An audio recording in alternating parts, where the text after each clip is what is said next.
Dear student, 12th standard chapter 4ல last class 4.1ஓட sine inverse function பற்றி பார்த்தோம். நமக்கு இப்போ நெக்ஸ்ட்டு அதே சேம் கொசைன் இன்வெர்ஸ் ஃபங்க்ஷன் பார்க்க போகிறோம்.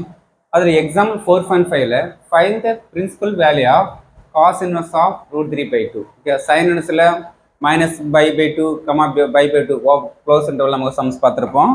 ஓகேவா, சைன் இன்வெர்ஸ் ஃபங்க்ஷனுக்கு -π/2 π/2 இன்டர்வல் இருந்துச்சுன்னா அது பிரின்சிபல் வேல்யூ இருக்கும்.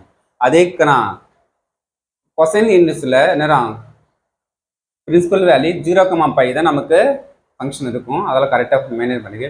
இப்போ நான் எதோட பிரின்சிபல் வேல்யூ கேட்குறேன்னா காஸ் இன்வெர்ஸ் ஆஃப் √3/2 வேல்யூ கேட்குறாங்க. அது தீட்டான்னு கன்சிடர் பண்ணிக்க. இப்போ எப்போ நம்ம வந்து √3/2 வரும் நமக்குன்னா π/6 வரும். இப்போ π/6னா இப்போ இந்த 0க்கும் π/க்கு இன்டர்வலில் π/6 இருக்குமா? கன்ஃபார்மாக இருக்கும். 0 to 180 டிகிரி. அப்போ பை வந்து 180 பை என்னரும் 6 டிவைட் பண்ண நமக்கு 30 டிகிரி கம்பல்சரி 0 to 80 டிகிரி இருக்கும். ஓகே, அப்போ π/6 0, π/, இன்டர்வல் இருக்கும். அதான் நமக்கு அப்போ π/6 என்ன வரும்? Principal value. இந்த இன்டர்வலுக்குள்ளே இருந்தால் தான் பிரின்சிபல் வேல்யூ. ஓகேவா, அப்போ கன்ஃபார்மாக π/6 இருக்குது. இதுதான் நமக்கு principal value.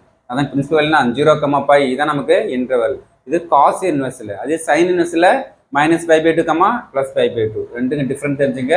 Okay, just 2 mark question. Thank you student.